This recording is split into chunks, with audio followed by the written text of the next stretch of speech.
quem confia em Deus não vai ficar perguntando se a gente vai perder a salvação, não vai e tal. A gente sabe que Deus, quando se fez homem, Ele usou as linguagens e as roupagens de uma geração que conseguia suportar. Por exemplo, se eu estivesse aqui com uma grande multidão, eu faria isso porque as pessoas são assim, né? Estava falando agora de alguém que queria vir aqui receber uma oração.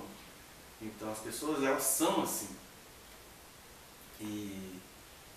E as mesmas pessoas que podem atravessar a cidade para receber uma oração também entendem que podem perder a salvação. Afinal de contas, se você for dar uma circulada nas igrejas, elas ensinam isso, né?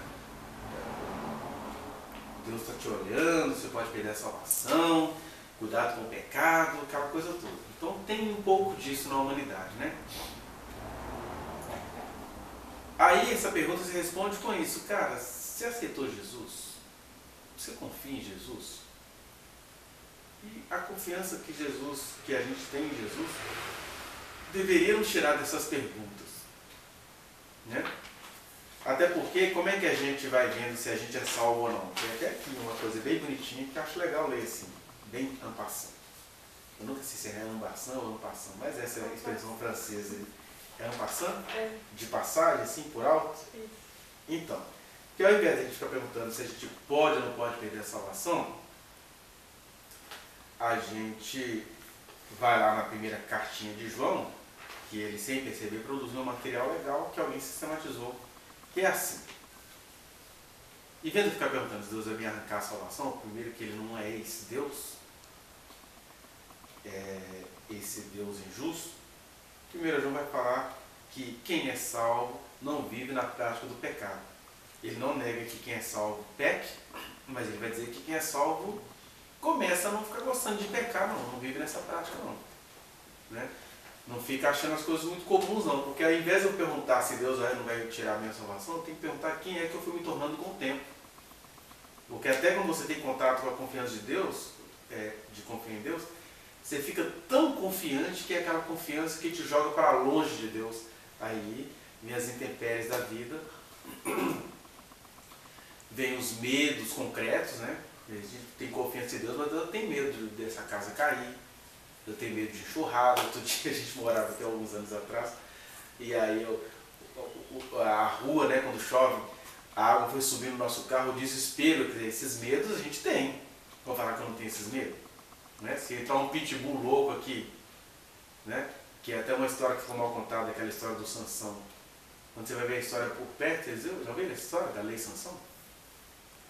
Tem um cachorro aqui pro lado do céu azul, que ele entrou no terreiro do cara, ele já vinha fazendo isso várias vezes, mas dessa vez ele estava rasgando o pescoço da cadela do cara. Então o cara no desespero pegou o que ele tinha na mão, um facão, sei lá o que, e paf, torou a perna do pitbull, que só assim que o pitbull largava a cachorra dele. Aí o que veio pra mídia? Partiram a perna do pitbull. Mas eu fiquei pensando, se um cachorro louco na rua entra na minha casa e vai rasgar a branca e a pretinha, vai rasgar uma das duas, eu faço qualquer coisa para tentar livrar as duas, nem, sei lá, puxa ele pelo rabo e sai aleijado, não sei o que eu vou fazer não. Aí a história que vai para a mídia é que se é uma pessoa má, que fez isso, fez aquilo, não, a pessoa agiu com desespero. Porque ali, ou ele ficava sem as duas pernas traseiras, ou os cachorros dele iam morrer, né? Então é uma coisa assim, que é o tal do Sansão lá, rasgar um leão com a mão, né? Ele não era caçador, não era caque, mas o leão apareceu no tapete, né? Você vai escolher se é você ou ele. Então, a gente usa muita confiança em Deus para se afastar dele. E aí vem essas coisas das quais a gente tem medo. E isso não é que Deus precisa que a gente seja salvo. É que nós precisamos ser salvos. Então não adianta ficar caçando versículos sobre isso aqui, porque isso é uma coisa óbvia. E está lá, quem é salvo não vive em pecado, né? Ou na prática do pecado naquele sentido. Por exemplo, quem é salvo não vai querer ficar tendo amante. Quem é salvo não vai viver em adultério. Quem é salvo não vai compactuar com o tráfico. Tem umas coisas que são estranhas, por exemplo. Acho que é os... Como é que é o nome de uma família de pastores? Como é que é a igreja evangélica anabatista? Os Pôncios, já ouviu falar dos Pôncios? O Pôncio conta E aí eu não estou julgando a salvação dele, mas que é um sinal bem negativo sobre a salvação, O Pôncio conta que ele pediu a Deus um sustento, e Deus revelou para ele que era para ele vender cigarro. Aí ele vende cigarro, falando assim, grosso modo, deve ter algum detalhe que eu estou errando. É um vendedor de cigarro e o pastor da família Pôncios, uma família cheia de história esquisita, mas mora em mansões e tem uma vida maravilhosa, porque Deus deu a ele uma direção para ele vender cigarro. Ô glória! Aí você olha para nós assim, isso não tem cara de salvo não. Né? Não combina muito com isso não. Vamos falar de figuras famosas. Se é verdade que o bispo Manuel Ferreira, da Assembleia de Deus do Brasil, já matou pessoas, já escravizou pessoas, já leva pessoas para lugares ermos para chicoteá-las. Quem que é esse bispo Manuel Ferreira? É o pastor do ex-deputado Eduardo Cunha. É um grande apoiador do atual governo. Não um miliciano, um pastor velho, da década de 70. Aí ele tem os filhinhos dele, os Ferreirinha, que é o Samuel Ferreira, o Abner Ferreira, da Adebras. O Samuel Ferreira é aquele que ele está chorando no culto à noite, e aquele tanto de dinheiro ao redor dele, ele chorando de alegria, porque o pessoal estava levando dinheiro ao pé dos apóstolos. É o filho do Ferreirinha.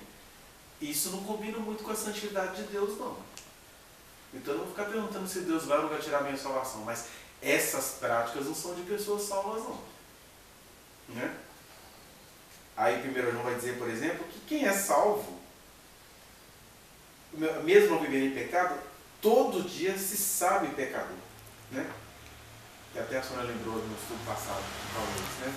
Quem diz que não comete pecado é mentiroso, mas ao mesmo tempo, quem é nascido de novo não vive na prática do pecado. Também uma pessoa salva, ela tem um profundo interesse pela palavra de Deus. Isso é assim maravilhoso no século XXI. Porque aí você tem vários disfarces, né? Você vê o pessoal que se organiza, que quer encontro, quer piquenique, quer cura de 3 dias não sei aonde, o evangelho que só dá certo no mato, quando você volta para a cidade você desvia. Não tem interesse pela palavra de Deus. E é palavra de Deus, porque a pessoa acaba se interessando por um corpo teórico, né? Por uma ideologia, por doutrinar os outros, mas não é palavra de Deus ainda. Né? Quando a gente se interessa pela palavra de Deus em toda a sua manifestação, é no sentido letrístico, formal, místico e por aí vai. Uma pessoa salva, ela até entende que Jesus é o nosso modelo de vida, mas que sobretudo Jesus é Deus. É o que o João vai dizer, né? Ele é Deus. Uma pessoa salva, ela não sabe viver uma vida que não seja na direção de andar como Jesus andou, né? Aliás, tem um livro maravilhoso sobre isso, né? Que vai falar seguir Jesus, o mais fascinante projeto de vida. Que eu vou pegar um pouco do conteúdo dele para falar de santificação. Uma pessoa que é salva, ela vai amar os irmãos no sentido mais profundo do termo. Não é uma pessoa que sabe fazer dinâmica de grupo, mas é uma pessoa que as lógicas mudam, né? Porque todo ser humano ama alguma coisa. Jesus chegou acusando isso. Olha, se vocês amarem só quem ama vocês, o que vocês vão ganhar com isso? Os publicanos, os gentios, todo mundo faz isso.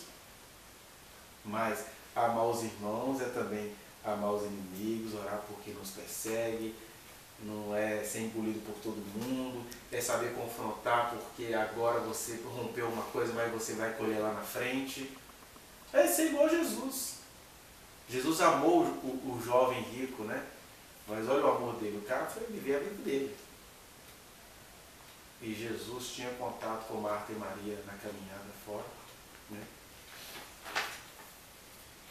Uma pessoa que é convertida, que fica preocupada se vai perder a salvação, ela tem um crescimento bem mais amplo no amor, que na verdade é o fruto do Espírito, né? Pessoa que é alegre, é pacífica, é longânima. Nossa, longânima é a lerdeza, né? Ela é benigna, ela é bondosa, ela é fiel, ela tem domínio próprio. Isso tudo vai sendo relativizado no dia a dia. Uma pessoa que se sabe salva, e aqui não é, isso aqui é os passos que eu tenho que seguir, não. Isso aqui é, você tem que detectar.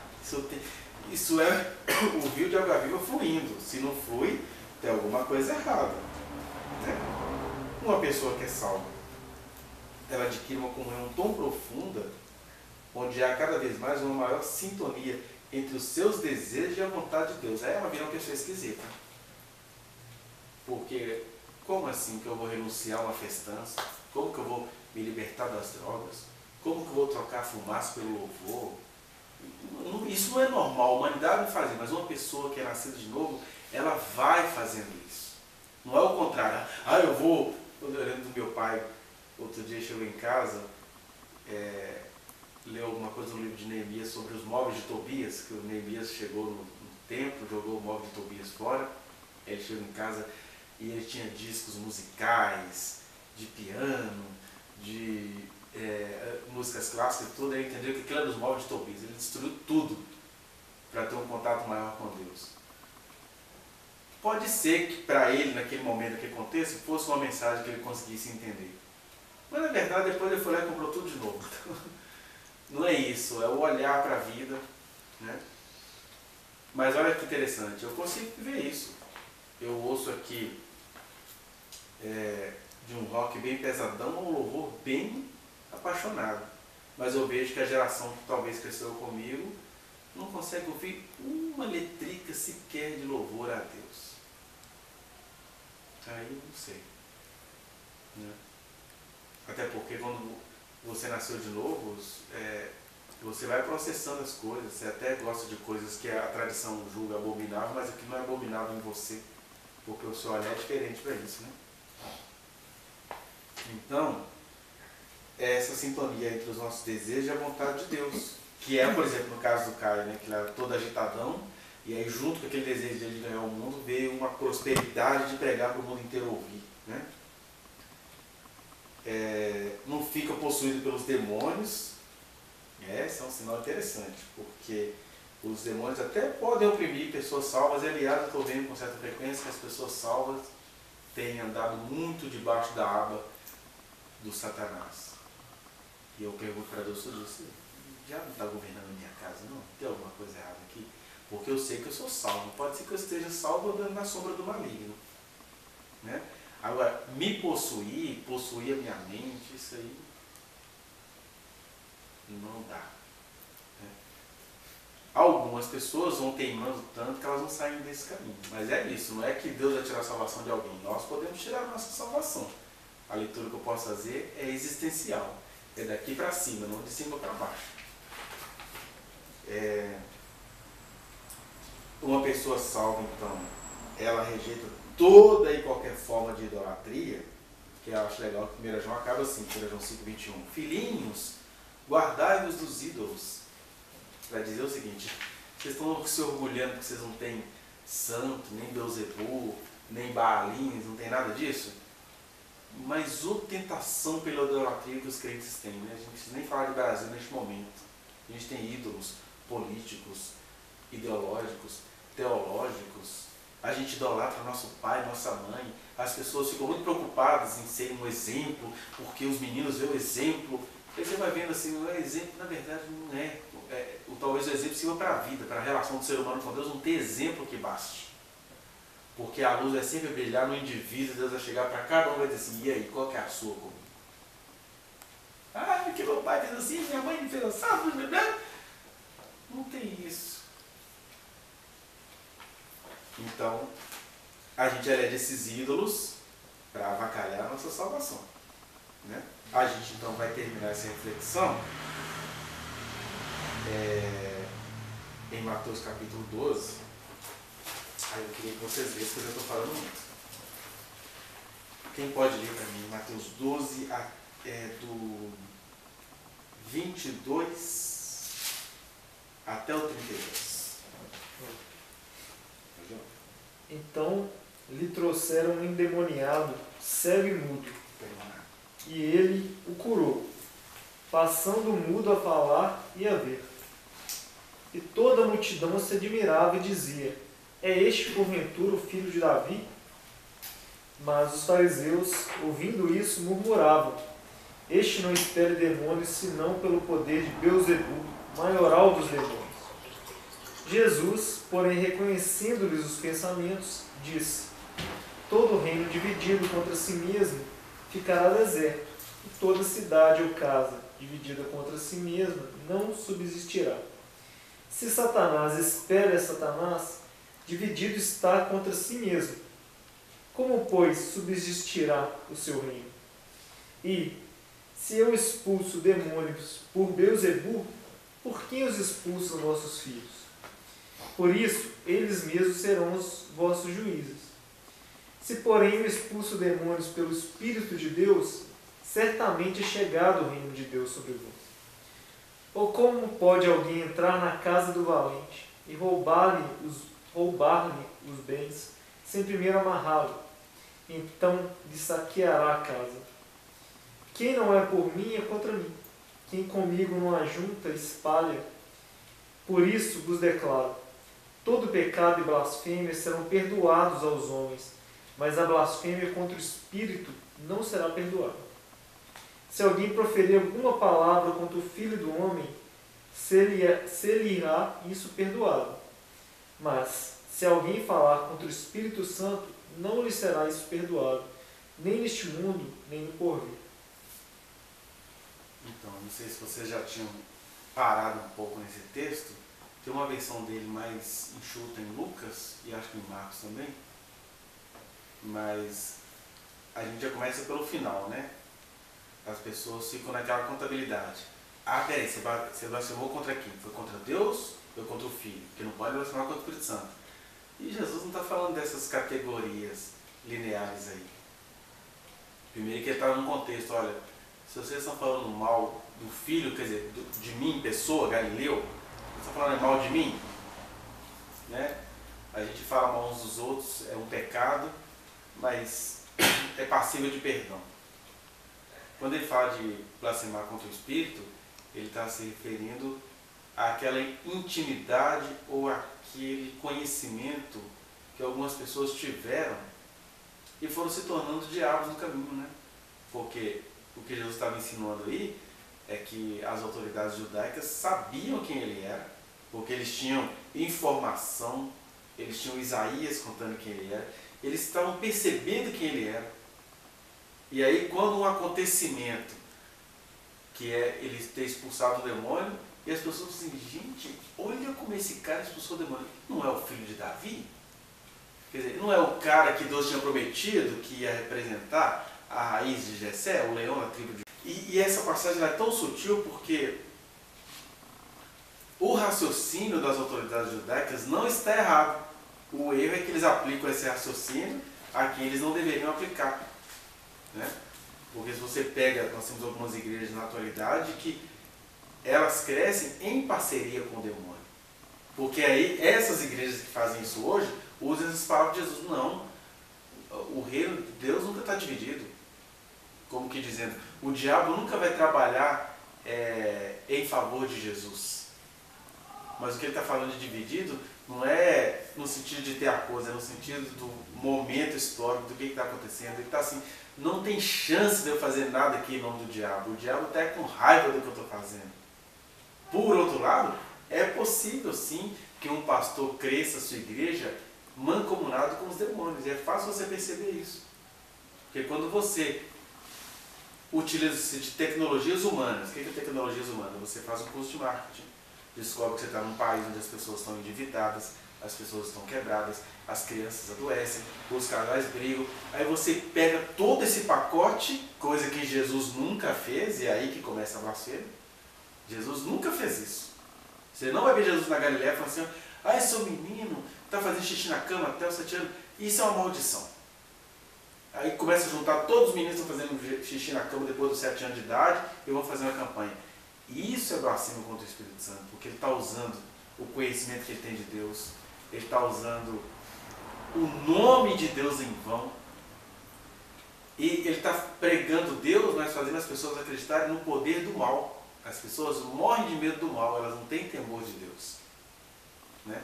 Então ele está falando desses mecanismos que são praticados por gente que conhece a Deus. Porque, ó, se você pega a igreja no Brasil que mais faz esse tipo de coisa que eu acabei de falar aqui, é gente que estudou, e não estudou estudou a Bíblia de maneira utilitária, depois foi fazer tudo quanto é curso, depois virou um exímio administrador, o cara tem até banco, e sabe fazer maquetes de templo, sabe fazer um monte de coisa, mas a igreja cresceu até com oferendas, né?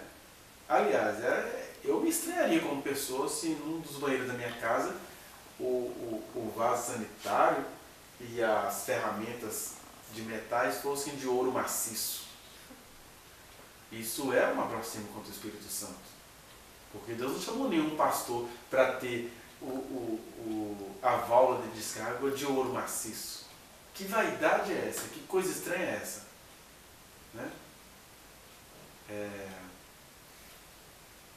Porque o cara vai fazendo isso tudo recolhendo oferta do povo. Salomão tinha toda a sua glória, mas era herdado de um monte de coisa que o Davi trazia das guerras, né? E foi deixando lá.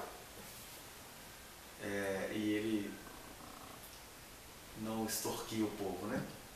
Então, ele está falando dessa blasfêmia. Tá, o que isso tem a ver com a certeza de salvação? Porque a blasfêmia contra o Espírito Santo, ela é um pecado difícil de praticar, porque até mesmo eu costumo, né, brincar, a brincadeira de fundo sério, que eu fui vendo com o tempo que a gente até blasfema muito contra o Espírito Santo sem perceber.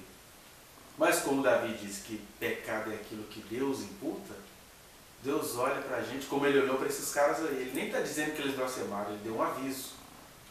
Um aviso está dizendo assim, vocês estão cometendo esse pecado. E eu aqui não estou a fim de tratar a coisa como tal. Mas o que vocês estão fazendo aí, dizendo que eu expulso demônios por Beelzebul, né? Aí que ele vai falar, olha, aquela história do valente, né, que já foi usado na década de 90 para amarrar demônio. Ele só fez uma parábola, uma comparação. Ele está falando que um valente, ele só vai ser amarrado se vier um outro maior do que ele. Ele está dizendo, aqui quem está o maior, por isso que ele termina falando assim, olha, quem não é por mim, é contra mim. E quem comigo não ajunta, espalha. Então ele não está falando da soberania nem do ajuntar, nem do espalhar, ele só está mostrando o seguinte, quem que é o centro do que você faz? Quem é o centro do seu ajuntar? Quem é o centro do seu espalhar? Se for comigo, a obra é minha. Agora, ele querendo dizer o seguinte para as autoridades, ó, essas pessoas aí que estão perguntando se eu sou o filho de Davi, elas entenderam que eu sou. Então vocês acham assim que os fariseus falavam isso, né, no livro de João? Ah, essa plebe que nada entende. Então assim, a plebe nada entende, mas a plebe está entendendo que eu sou o filho de Davi prometido. Agora vocês com toda a informação, preferem não entender quem eu sou. Preferem dizer que eu sou sujeito ao maioral dos demônios. Cuidado que esse pensamento é blasfêmia contra o Espírito Santo. Aí a gente entende aquela questão básica, né? Existem blasfêmias, são pecados e são perdoáveis, que é aquele adolescente metaleiro, né? Acho que nem existe mais isso hoje. Mas, não, eu sou agnóstico, não acredito em nada, não. Né? Deus que vai catar coquinho para não falar o palavrão, né? E às vezes o cara solta um palavrão assim. Ele está cometendo uma blasfêmia? Tá. Mas ele não está desqualificando alguém que ele conhece profundamente. Ele está dialogando com impressões. De crentes tudo é mentira, isso tudo é balela. Né? Agora, a blasfêmia contra o Espírito Santo vem de pessoas que têm discernimento, sabem onde é que está pisando, sabem o que está fazendo, sabem como é que está enriquecendo, e mesmo assim eu nem diria que a pessoa não tem perdão. Vamos pegar assim, falando daquilo que a gente sabe, do que veio à mídia, do caso Flor de Lis e o pastor Anderson do Carmo. Eu me lembro que em 2017 eu vi os dois dando testemunho nessa Adebras, a igreja do pastor, cheio de grana no teto. E o Anderson do Carmo era um cara muito carismático, né? Carinhoso. Eles estavam tendo um congresso internacional de missões, né? O Congresso Nacional de Missões é Sim Flor de Lis. Ele botava o nome da mulher em tudo, né? E de repente o que você vai vendo ali? o antes do Carmo estava caminhando com a vacina contra o Espírito Santo. Mas a mesma escritura que diz que não há perdão para quem blasfema contra o Espírito Santo, também vai dizer que Deus livra os seus filhos do dia mau. Né? Deus recolhe os dele antes que venha o dia mau. Vai dizendo que há entre nós muitos fracos e doentes, e não poucos que dormem, porque não discernem isso. Então, o antes do Carmo virou um homem de negócios, elegante, marqueteiro, né? Contava que ele soube maquiar as histórias e tal. A Flor de Lis a gente não sabe. Mas é engraçado, eu acho que a gente tem que ter o mesmo sentimento de Jesus. A gente tem que olhar a vida com um olhar de compaixão, que é o que eu vou dizer aqui agora. O que é olhar com compaixão para a história da Flor de Lis e do Anderson do Carmo? E eu tenho elementos para ter essa compaixão. Porque, por exemplo, a Flor de Lis, um dia, num dos cultos, ela sai desesperada e vai falar que viu uma pastora do cão. Quem é pastora do cão? Ah, pobre coitada! Falando que tinha algo errado no meu casamento, que se fosse mexer ali, tudo desmoronava. Eu repreendo! Ah! Mas e aí? Quem estava com a razão? A irmãzinha que foi usada lá atrás para falar com ela. Né? Aí outros pastores iam pregar nos congressos dele e falavam, nem sabia o que estava falando. Até que aquele pastor que tem um programa na Rede Sul entregou para ele que tinha uma grande obra para fazer, não sei o que, ia consagrar tal. Aí alguns dias depois o pastor morre com mais de 30 tiros no corpo, né? Antes do carro. Que era um cara legal, né? Tanto é que as versões aí que ele estava na peguetagem, todos os meninos falam assim, não, ele era um cara muito legal. Na verdade, tinha um problema de casamento ali, né? A Flor de Lis cheia de ódios. Deve ter tido alguma outra coisa lá de casal, que essas coisas têm um poder terrível de gerar ódio. Mas onde é que eu consigo ver ainda que a história foi trágica, terrível, mas que eles são de Deus? Porque Deus mandou vários avisos. Né? E eu prefiro o Anderson do Carmo, que morreu depois de vários avisos, do que uns aí que Deus não fala com eles, ó. Vamos falar de figuras famosas. Vamos procurar um aviso de Deus para o Silas Malafaia. Antes do Carmo que está morto, tem mais esperança que o Silas Malafaia. Né? Tem esperança porque não prosperaram no que estava fazendo. Eu tenho medo de um Feliciano que vai morrer velho, dono de uma Assembleia de Deus, Vitória em Cristo. Agora, ali não. O Congresso Internacional de Missões, acabou. Veio no pacote das profecias que Deus estava falando, olha, eu vou acabar com isso, eu vou acabar com os Gedeões, vou acabar com um monte de pastor que vocês conhecem. E se Deus está acabando com essas coisas, o que ele está fazendo?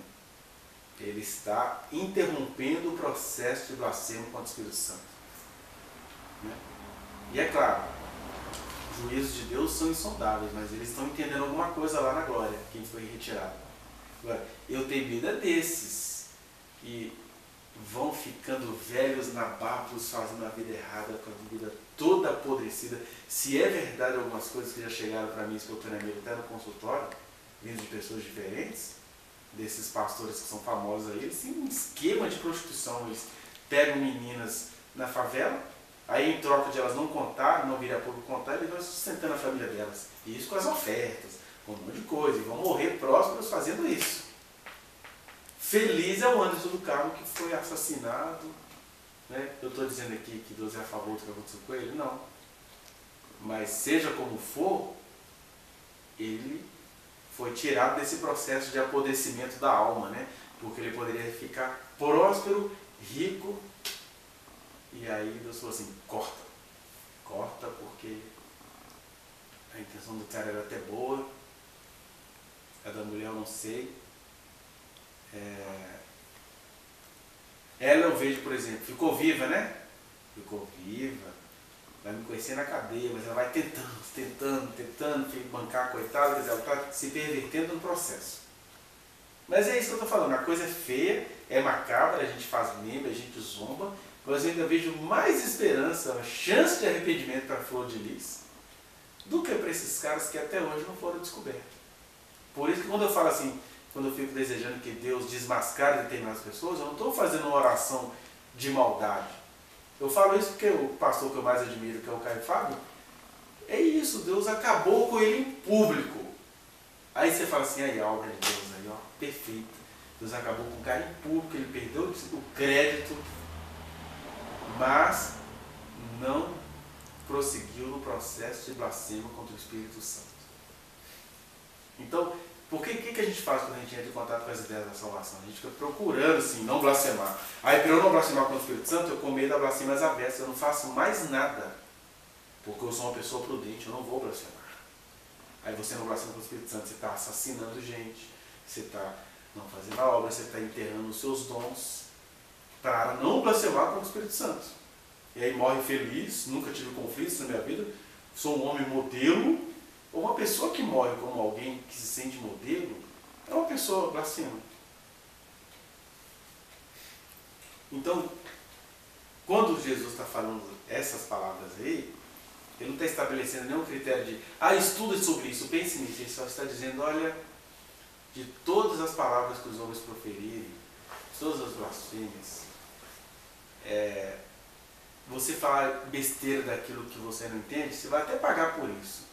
Mas há perdão, há perdão.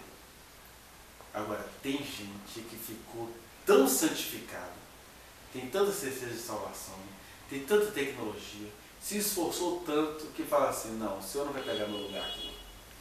Eu ralei demais para chegar. Que é mais ou menos o que as autoridades judaicas fizeram com Jesus, né? Não, nós chegamos de nós vencemos os macabeus. Na verdade, nós somos os macabeus que vencemos Antíoco Epifânio. E agora vem você da Galileia querendo mancar Deus aqui, não, aqui entre nós não. E as palavras que Jesus contava eram bem assim ácidas, né? Olha, eu confiei a vinha para esses caras. Eles passaram a espancar os funcionários, se apossaram da vinha, ainda planejando matar o filho do dono. Jesus contando o que tinha acontecido com as autoridades judaicas. Né?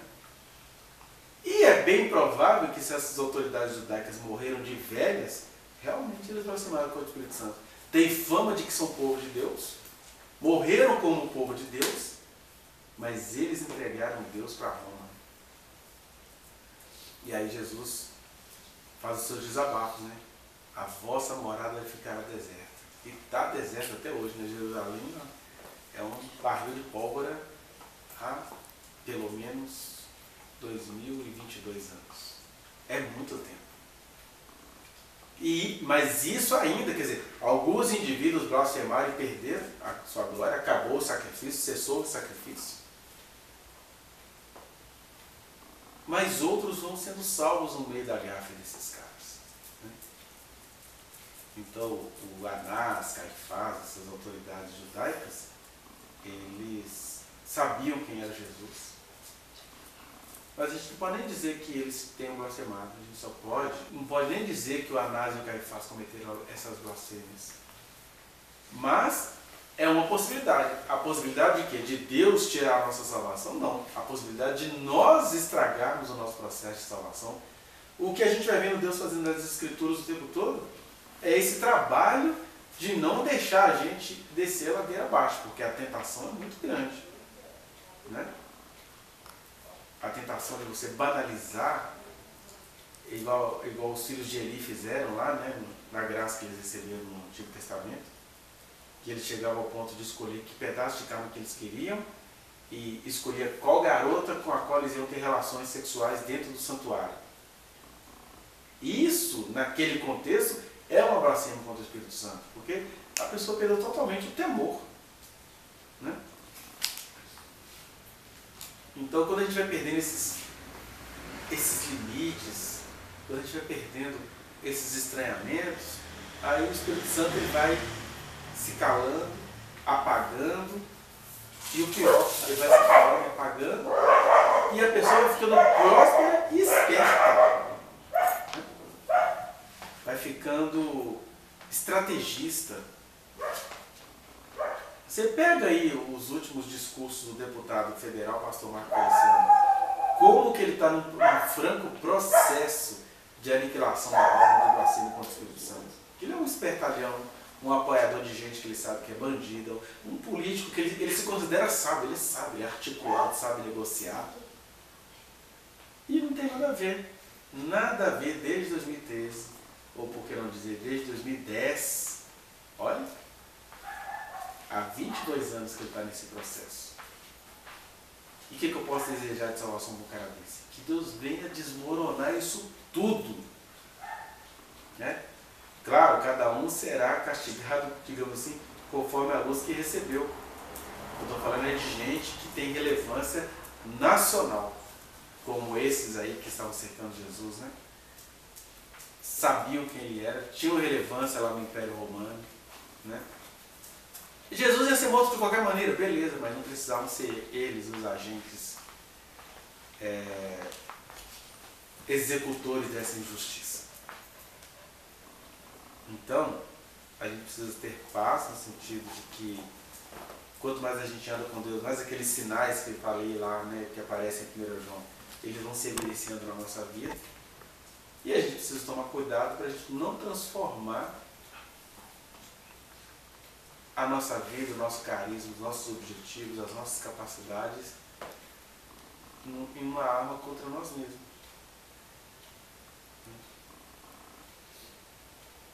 Então, mais do que falar sobre certeza de salvação, a certeza ela está dada, eu nem preciso ter.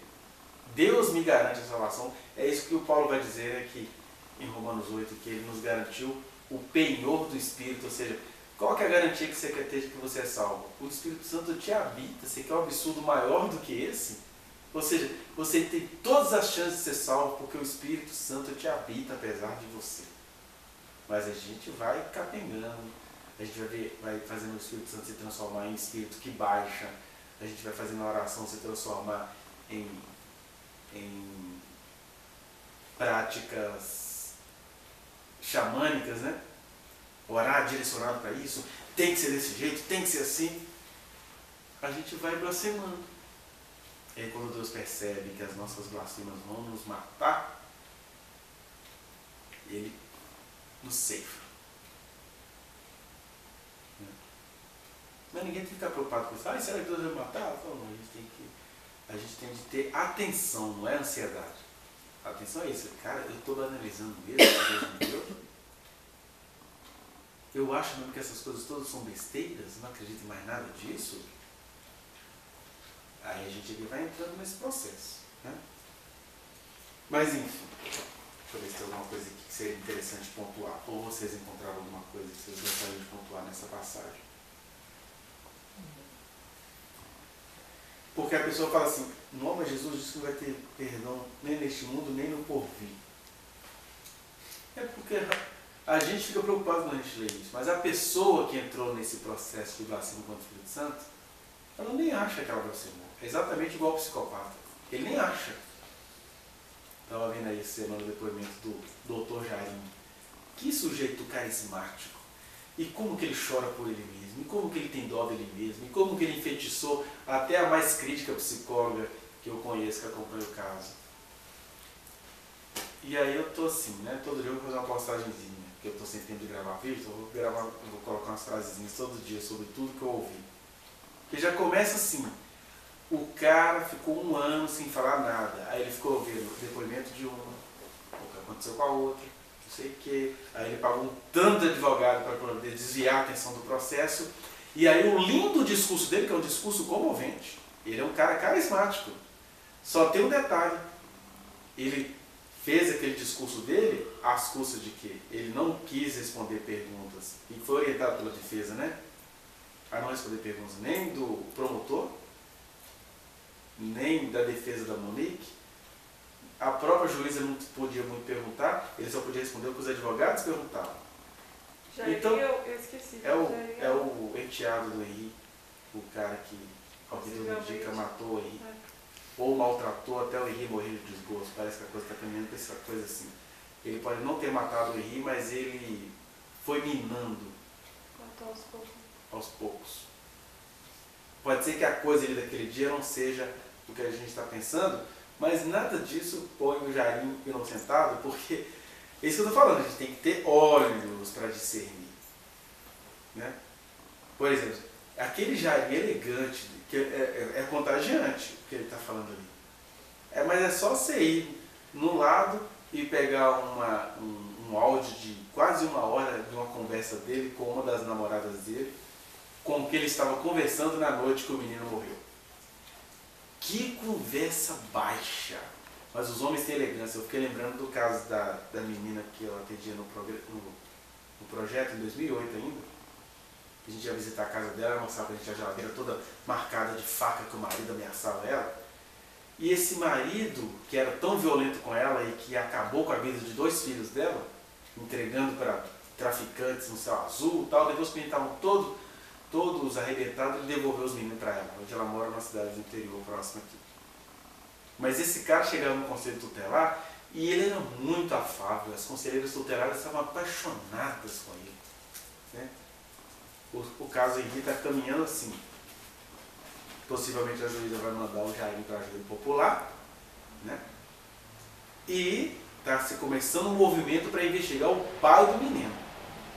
O pai do menino, né? Vamos ver o que vai acontecer. Podemos estar equivocados em relação a isso. Mas a questão é, por que eu estou falando isso?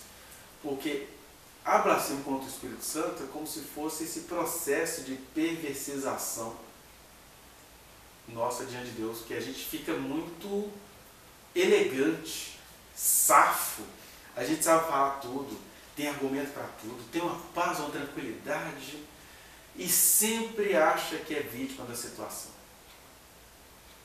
Aliás, uma das características de quem não blasfemou contra o Espírito Santo é se enxergar como Davi, do alto da sua riqueza, ele falava: eu sou pobre e necessitado, eu só tenho o Senhor, eu não sei viver. E ele não falava isso para fazer média, não.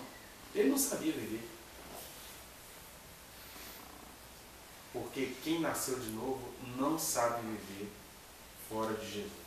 Agora, quem vai descendo a ladeira da blasfêmia, ele vai aprendendo a viver fora de Jesus. Fica eficiente, fica carismático, ganha o mundo inteiro, faz tudo por conta própria, ainda começa a falar de Deus não, do jeito que Deus sabe não dá certo não. Aí você vai ficando assim, meu Deus, olha o que eu estou vendo. Geralmente, Deus vem, ceifa. Por isso que essa é a minha oração sincera para algumas pessoas que eu respeito. É que se essa pessoa é a pessoa que eu vi Deus chamando no passado, ela precisa tomar um saculejo de Deus. Não, eu tenho família. Minha filha vai suicidar se isso acontecer. O preço que for é melhor do que a salvação que você está perdendo, cara.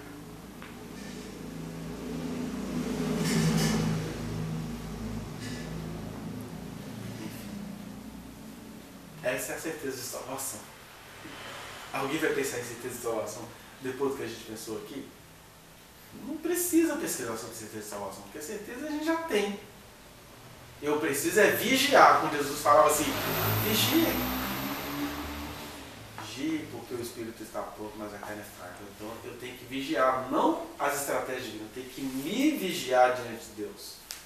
Porque eu sou um candidato a auto-blasfêmia, ou a ser um didata de aprender a blasfemar contra o Espírito Santo. Então, por isso que eu prefiro ficar assim. Eu não entendo muito a vida, não sei o que está acontecendo, mas eu não vou viver a vida sem levar Deus a sério, não. E essa é a minha certeza de salvação. Agora, é claro, isso tem seus níveis, né? Até fazendo um link dessa questão da certeza de salvação com o pecado. O que é pecado? Pecado é isso, é você ir saindo, seja aos pouquinhos, seja descaradamente, seja por causa das circunstâncias, né? Você vai abandonando aquele que te chamou, vai se afastando daquele que te chamou. E aí a gente tem que se vigiar o tempo todo. Então, às vezes, no nível pessoal, é aquela pessoa assim, que vai fazer tudo que tem. Porque você tem um Feliciano, né, que hoje é um exímio político, cada vez menos salvo. E você tem aquelas pessoas que fazem a obra e veem tudo, e fazem tudo, mas depois eu fiz isso tudo, mas engraçado, tem 90 dias que eu não moro. Aí é de dar pavor. Como assim? Mortos estão ressuscitando, mas tem 4 meses que eu não falo com Deus. Que horror! A pessoa fica apavorada com isso. porque os dons e a vocação de Deus são irrevogáveis, mas no meio desses dons que são irrevogáveis, a gente vai se tornando blasfemos contra o Espírito Santo. Eu estava lendo uma matéria sobre pessoas que conhecem o Bispo Macedo na intimidade. Eles falam, ele não tem uma vida, ele não para que ora, que lê Bíblia, que tem vida com Deus. Ele é um empresário, cuida dos negócios todo dia. Mas olha que interessante, quanto mais ele está longe de Deus, mais próspero ele está. Né? Ele parece um sheik árabe, né? Porque a mulher dele parece uma mulher de um sheik, né? Toda submissa. As filhas não puderam fazer curso superior para que não ficassem mais inteligentes do que os maridos. É uma bênção assim, de conservadorismo. Né? Eles chamam isso de sabedoria. E sabedoria para mim não é ter estratégia para ver. Sabedoria para mim é se eu estou amando com Deus. Sabedoria para mim é se eu estou amando com Deus.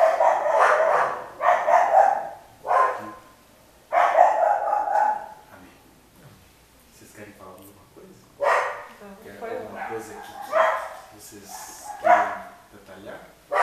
Não, acho que eu não tinha visto esse estudo. Não. Parece assim que é a mesma questão também lá de Hebreus, né? De gente também que se iluminou com a palavra, tudo, que recebeu os mistérios, mas que aí depois a pessoa vai deixando aquilo de lado, né? Vai perdendo aquilo. É interessante, isso é muito interessante essa questão quando Jesus fala daqueles que vão chegar para ele, a porta vai estar fechada, ele fala de pessoas que fizeram a obra. Né? E fizeram fizeram mesmo, muita não foi coisa, mentira. expulsaram demônios, fizeram milagres e tudo, ele vai chegar e vai falar para esses caras que não conhecem esses caras. Vocês fizeram milagres no meu nome, mas eu não conheço nenhum de vocês. Não sei quem vocês são. Né? Afastados de mim. Vós que praticais iniquidade. São enganados pelo milagre. E às vezes muitos desses caras se sustentam assim, eles nem acreditam mais em. Mas é isso, Deus sabe cuidar da gente. A gente tem que se vigiar, mas aquilo que Deus falou que a gente não dá conta, Ele nos recorda.